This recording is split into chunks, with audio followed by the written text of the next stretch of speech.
अगले साल शुरू हो सकती है जनगणना। सूत्र इस बात की ओर इशारा कर रहे हैं। हमारे साथ मौजूद हैं जेडीयू के राष्ट्रीय प्रवक्ता राजीव रंजन जी। राजीव जी, सूत्र इस बात की ओर इशारा कर रहे हैं कि जनगणना अगले साल से शुरू हो सकती है, तो आप लोगों की कोई खास मांग? देखिए, हम तो जरूर चाहेंगे कि जातीय जनगणना कराई जाए, और बिहार तो पायनियर है। बिहार ने जातीय सर्वे के जरिए जो आंकड़े सार्वजनिक किए हैं, इससे सामाजिक आर्थिक दृष्टि से जो पिछड़े जो तबके हैं, उनके संबंध में काफ़ी प्रामाणिक जानकारियां अब राज्य सरकार के पास है। उसके आधार पर कई कार्यक्रम भी तय किए गए हैं। तो निसंदेह अगर देश में भी जब जनगणना हो रहे हैं तो जातीय जनगणना ही करा ली जाए, तो शायद जो लंबे समय से एक मांग है, और इस दिशा में मुख्यमंत्री नीतीश कुमार जी सदैव बोलते भी रहे हैं, प्रधानमंत्री जी से भी उन्होंने मिलकर आग्रह किया था।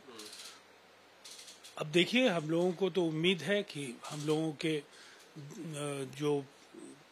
की ओर से जो बातें कही गई हैं, उस पर केंद्र सरकार जरूर विचार करेगी। हालांकि अब तक जो है ऐसी कोई जानकारी तो निकल के सामने नहीं आई। ये जरूर आया है कि जनगणना होनी है, साल, 1.5 साल, 2 साल में वो प्रोसेस कंप्लीट कर लिया जाएगा, लेकिन क्या उसमें जातीय जनगणना का कॉलम होगा या नहीं होगा, अब तक उस पर स्थिति साफ नहीं है। नहीं, आधिकारिक तौर पर तो हम लोगों को भी जानकारी नहीं है कि जनगणना कब शुरू होंगे, लेकिन हम भी ये कह सकते हैं कि ऐसी जानकारियां हम लोगों को मिल रही है कि जनगणना कराई जाएगी।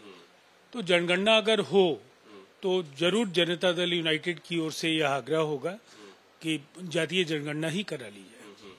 लेकिन अगर उस पर चुप्पी रहती है तो आप लोगों ने कुछ सोचा है कि क्या स्टैंड होगा? देखिए, एक अलायंस में जब उपयुक्त फोरम पर चर्चा हो सकती है तो फिर आगे की बात हम क्यों करें। पार्टी आधिकारिक तौर पर जब इस विषय पर एनडीए की बैठक होगी, अपनी राय रखेगी। साफ तौर पर जनगणना अगर होती है तो उसमें जातीय जनगणना का कॉलम होना चाहिए, जातीय जनगणना होनी चाहिए। जेडीयू का लगातार यही स्टैंड रहा है और अभी भी यही कह रहे हैं कि ये तो जानकारी मिल रही है कि जनगणना करवाई जाएगी, लेकिन एनडीए की जो पार्टी की जो बैठक होगी उसमें निश्चित तौर पर यह मांग रखी जाएगी जेडीयू की तरफ से। इससे पहले भी रखी जाती रही है, कहना है राजीव रंजन का। सहयोगी कैमरा पर्सन निखिल रस्तोगी के साथ अंकित गुप्ता, एबीपी न्यूज, दिल्ली।